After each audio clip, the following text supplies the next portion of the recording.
Okay, we are back. Sports Talk, South Carolina Radio Network from downtown Columbia.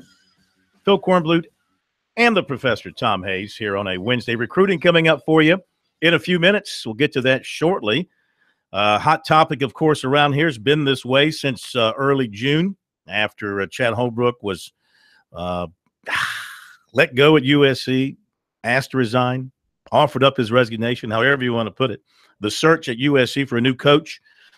We've been feeling like Mark Kingston from South Florida is now going to be the guy. And let's find out more about him and what the word is down in Tampa. We welcome in Joey Knight, who covers the Bulls, and we thank him for being with us. And Joey, how are you tonight? Thanks for coming on with us. Thanks for having me. I'm doing great. Our pleasure. Our pleasure. So what are you hearing down there? I mean, our information up here points towards Coach Kingston. What are you hearing? I had heard from some people I trust very close to Mark, but this was early June. I had heard that after he had been courted by at least a couple of Power 5 programs, including Virginia Tech and Alabama, we had heard he had been courted seriously by those programs. After those courtships, if you will, I had heard that he had made a decision to remain at the University of South Florida. And this was a couple, 2.5 weeks ago, I had heard this, and I've been expecting at any moment for the school to announce a raise and a contract extension for Mark, who signed a 5-year deal in 2015 for $140,000 annually, which, based on what he's done at USF in 3 years, kind of makes him grossly underpaid. So that's kind of what I've been waiting for the school to announce a raise and a contract extension. Again, these are people I trust who are close to Mark, and he had made this decision to stick around.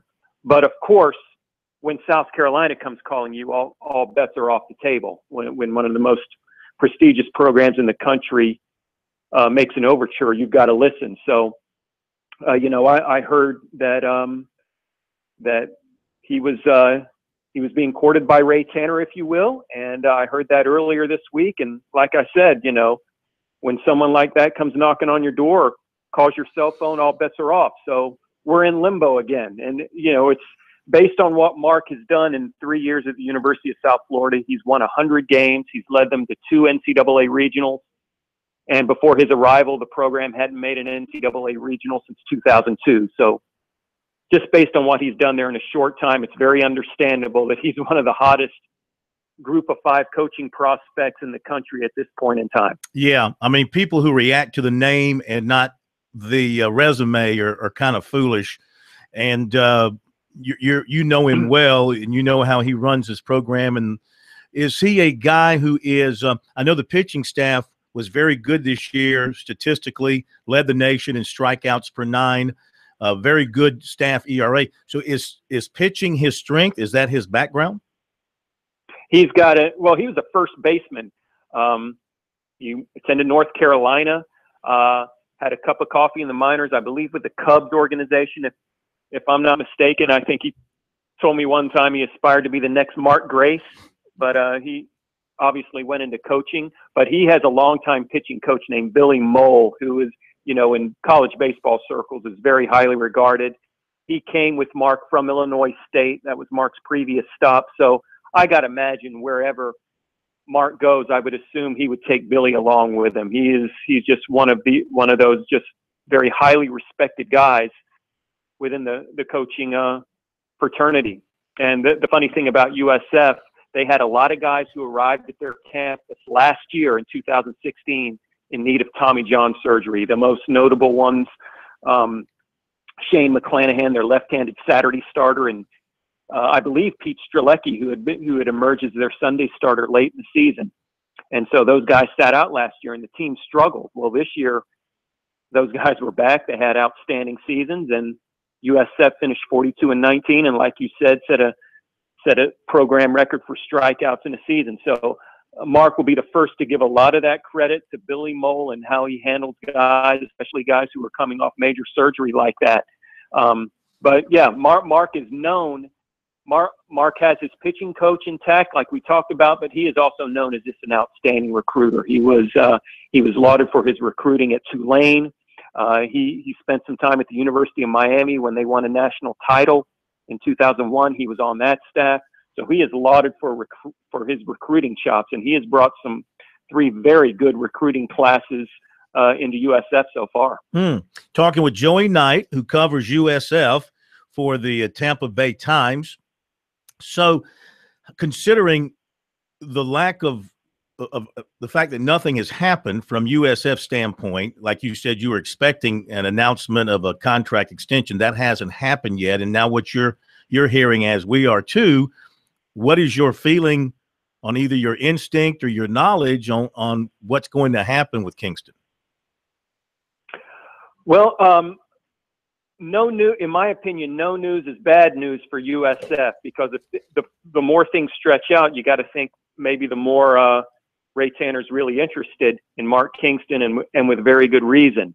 And sometimes people you reach out to, sometimes they get, you guys are in the business, they get back with you immediately. But if they don't get back with you right away, then you think something's up.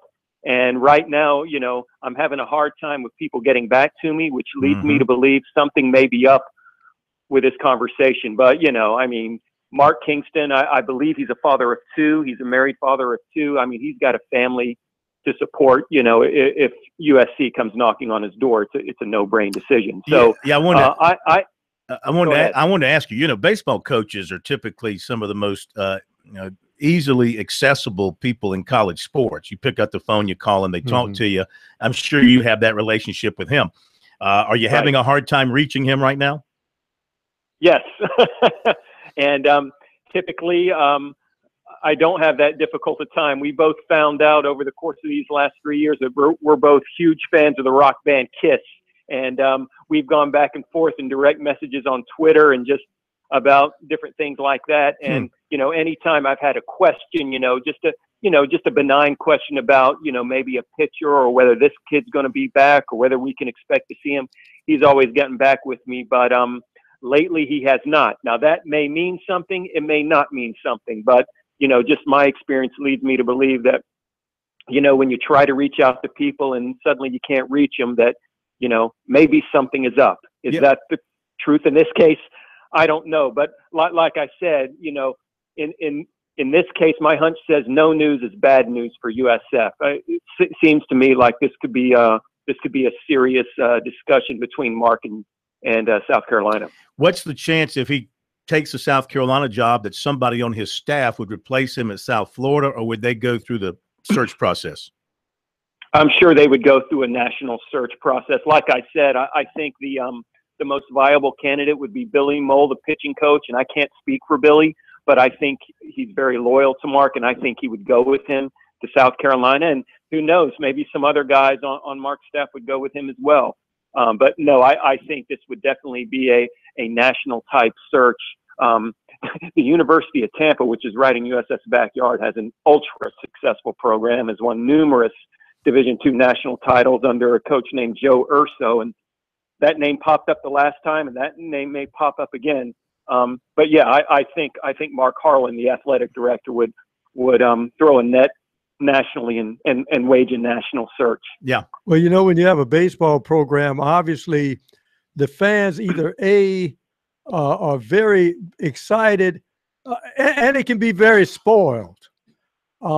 As far as coach is concerned, his rapport with the fans down there in Tampa. Well, USF, it's not a college baseball hotbed like, say, a Columbia, South Carolina, or Starkville, Mississippi, or Baton Rouge, or an Austin, Texas.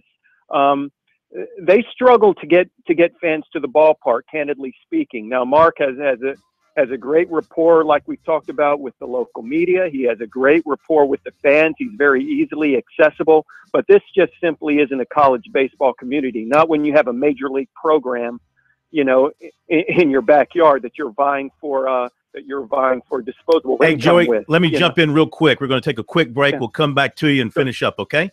Talking with Joey Knight from the Tampa Bay Times. Back in a moment.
Hey, we're back. It is Sports Talk South Carolina Radio Network, visiting with Joey Knights from the Tampa Bay Times. Do you have one of those 12 Pulitzers that the Tampa Bay Times has won? Yeah, as far as you know, I do. That's all that matters. That's all that matters. No, so just proud to be a part of a newspaper with so many talented people. I'll tell you that. Tell you, that's awesome, man. So back to Kingston. So you feel like he's a good people person. He's good. He interacts well with the fans, and the fans, those who did turn out at USF games, they reacted positively to him. Absolutely. Great people person. And he's one of those guys, candidly, that us media guys who know him well can go hang out, in the dugout during batting practice and talk to him, chat him up before a game. It's just that USF will always struggle just, based on the market it's in to attract fans, being in a major league city where you got to contend with a major league baseball team and then a national hockey league team. And, they could lure Lou Piniella out of retirement off a fishing boat to come. Oh yeah. And the Gulf of Mexico. Yeah, exactly. Would he, I mean, is he, would he, the way you know him, is he wired to handle a situation like South Carolina where they average 7,000 fans a game, where college baseball is a big deal, where every move is examined and criticized or praised, and and the pressure is there that you have to make the NCAA tournament pretty much, or face the ire of the fans? Yeah, I think he's got that kind of makeup to where he could handle something like that. I'm not saying that Mark Kingston's never been tossed out of a game. He gets testy like everybody else does, but I think he's got the makeup and the constitution to where he could handle that kind of scrutiny. And again, he's seen it firsthand. He was at the University of Miami as an assistant for 2 or 3 years, was there when they won a national title in 2001. He's seen it up close. He's seen, what that scrutiny and that kind of attention and that kind of microscope can be like. So it's not like he's going to be jumping into a fire that he's never been exposed to before. And again, I think he's just got the kind of fortitude, if you will, and the mental makeup to where he could handle something like that. There's no question. He's not a young guy. He's mid to late 40s. So he's, this is not his first rodeo. Mm-hmm. I think he could handle something like that. Hey, Joey, we thank you so much. When do you think you have any idea when you'll have your next update from your area on this? You have anything in the works for later tonight that people can go to your Twitter feed or your website to read? Well, to be honest with you, fellas, I'm on vacation right now, July 5th. So I'm just kind of I'm keeping my finger lightly to the pulse of what's happening over there because I know people care. But I'm just kind of hanging in limbo like you guys are. I haven't heard. I do have a source who keeps in contact with me, and I haven't heard from that person in a few days, and I don't expect to. I haven't heard anything on the immediate horizon, so I'm just in limbo like you guys are. All right, man. What is your Twitter handle so we can direct people to you? It's TB_Times_Bulls. That's my Twitter handle, TB Times_Bulls. Very nice. And of course, the website for the paper, Tampa Bay Times, and you can go and read Joey's stuff under the US. Actually, it's TampaBay.com. TampaBay.com. The tab for USF will take you right to it. Hey, man, listen, if you hear anything down your way, give us a holler. Let us know you're getting ready to put something up. We'll do the same thing over this way if we hear more. That sounds wonderful. Thanks, fellas. And enjoy your vacation. Thank you, Joey. We appreciate it, man. Thank you. Joey Knights from down in Tampa. So, yeah, like he said, for them, no news is good news. And here in Columbia, no news means possibility. Possibility, I guess. I mean, arrows are pointing in that direction, and we'll see if that continues to be the case here. Let's turn our attention quickly to recruiting. Wide receiver Tyquan Johnson, Sylvania, Georgia, camped at USC earlier this month, landed an offer from the Gamecocks. That put them at the top of his list with Mississippi State. Since then, USC has continued to work him hard. Daily contact from Muschamp and McClendon, and he now says USC stands alone at the top of his list, and it's by a wide margin. They tell him they could use him as a big target, slinging it. And they're also going to open up the offense for the running game, too, he said. He'll return to USC July 22nd for the prospect social gathering. He said South Carolina is his #1 choice right now. Mississippi State second, West Virginia third. It was neck and neck, he said, but the lead has gotten bigger and bigger because South Carolina is recruiting him real hard, like heavy, he said. Despite being a strong lean, he won't make a commitment until December. Clemson, of course, went all in on running back Zamir White of Laurinburg, North Carolina. Came up empty when he committed to Georgia. The Tigers passed on several other quality backs to impress upon White how much he was wanted. That did not carry the day with him, so they quickly moved on one of the backs they passed on, Master Teague III, very good running back, Murfreesboro, Tennessee, an Ohio State commitment. And he told us that, yes, Clemson reached out to his dad to see if they'd be interested in an opportunity at Clemson. He said he does not think his dad has responded because they're on vacation. He said Clemson is a really good program, but he believes that the Ohio State is the best place for him. It would be a great offer, but he says, I would not change my mind about Ohio State. Conway defensive end Raekwon O'Neal picked up his 30th offer last week from NC State. USC is one of his offers, and he remains in regular contact with defensive line coach Lance Thompson. And they talk a lot about education, he said. He's big on education. He'll make a return visit on the 22nd. Plus, he's going to visit Maryland, Rutgers, Penn State, West Virginia, Virginia, and Michigan the end of July. No favorite, but he said Maryland has the best program in his major, which will be graphic design. And remember, the academic side is very important to him. Interest across the board seems to have cooled for linebacker Quinn Williams of Madison, Georgia. Some of his self-reported offers over the spring included USC, Florida, NC State, Michigan, Michigan State, Florida State, Louisville, Auburn, Tennessee, Mississippi State. But he said he's not hearing from any schools right now. His last contact from USC was more than 2 weeks ago. And he said they were asking if he's still interested. And, of course, he is. And he hopes to visit USC in July. Also still interested in Auburn and Oklahoma. Clemson offered 2019 receiver R.J. Henderson of Richmond, Texas. 2019 defensive end Latrell Jean of Lakeland, Florida. Plans to visit USC the end of July. In basketball, Clemson offered 6'2" Jalen Llewellyn of Mono, Ontario. He attends school in Virginia. He also has offers from Virginia, Ohio State, Purdue, Florida, Cincinnati, Charlotte, and others. You know, I hear that town is a place where people they get tired real easy, and they have to take naps. They feel run down quite a bit. This? Mono, Ontario. Oh, come on. Come on. You ever have mono? That was No. a sick pun. Yeah, it was a sick. Yeah, really. I fortunately avoided mono. I think I did. Yes, I did not. The kissing, that was the kissing disease, right? You got that from kissing people? did. That's what they say. Well, you can get it from Obviously, I never kissed anybody growing up. That's why no girl would ever kiss me, so I never could get mono. And I tried. I tried to get mono and through kissing. I never got mono either, which only means only and we way both you ended get- up in radio. Something's kind of weird only about way you us. get mono is you go mono. Is that how you get it? All right, I wanted to go over here to my to the Twitter page and look at some of the Reaction. some of you people really. Did you not? I mean, if you just heard the guy that we interviewed, this is a quality baseball coach. Let's see some of the responses in here from people when we reported earlier about him being the front runner. Let's see here. Trying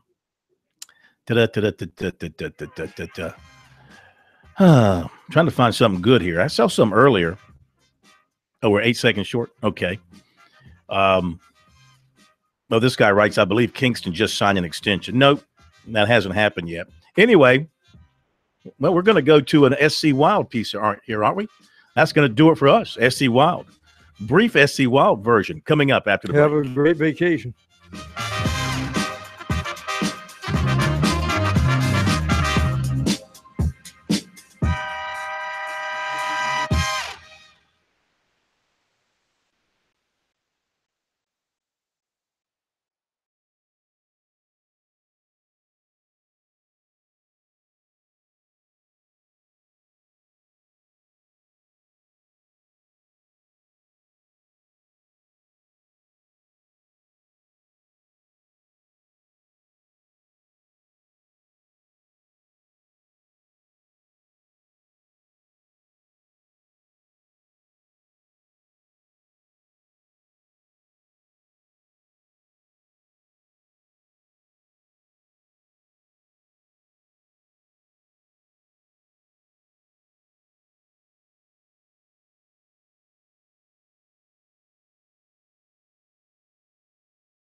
important message for folks. If they'll take time and read their tags, this will all make sense to them.